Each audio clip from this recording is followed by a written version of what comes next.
Hey guys, this is going to be a video solution to the projectile motion lab so that you have it for your notes.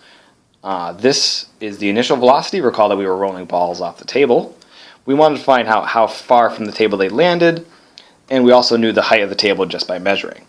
So the thing that we're missing from here is the time of flight. The reason the time of flight is important in the two-dimensional motion problem is that the time of flight relates the x and y directions. So the x and y directions are totally separate in motion problems, in two-dimensional motion problems like this, but both have time in them, and so that's how you can get information about one direction and use it to find information about the other.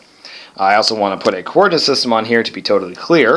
Okay, so there's my x and y coordinate system. I have put the origin at the base of the table and y going upwards. You could have chosen something different, but our answers will be the same.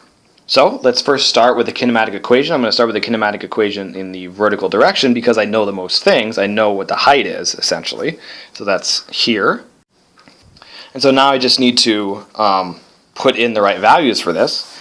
The final y position is 0 because the ball is falling down to the ground. The initial y position is just whatever I measured, yi. The initial y velocity is 0 because this is only going in the x direction. There's no y component. So then we just have the acceleration. That's minus g because I picked positive to be in the upwards y direction, t squared. And so you can just solve this thing for t immediately, and that's the square root of 2yi over g. So great, so that's the time of flight. Now that we have the time of flight, we can use the kinematic equation in the x direction to find out the distance that it goes. That equation is the following. This looks exactly like the original y equation, of course, but it's just in a different direction. And so now we can go in and look at what values here we know. We're looking for xf. Because of the way we set our coordinate system, the initial x position is 0.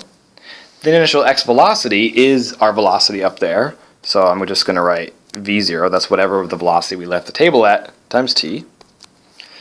And there is no acceleration in the x direction. The acceleration here is only due to gravity, and so this is our entire expression. So I can just take t, plug it into here, and get my prediction for the final position, which is right there. So of course when you were in the lab, you had to do a few extra things. You also had to say that, okay, well, the initial velocity is the distance that the ball traveled divided by the time between the gates, but that's an easy addition to this problem, so you just put that in right there, and then you can just plug these values in and work out what xf was.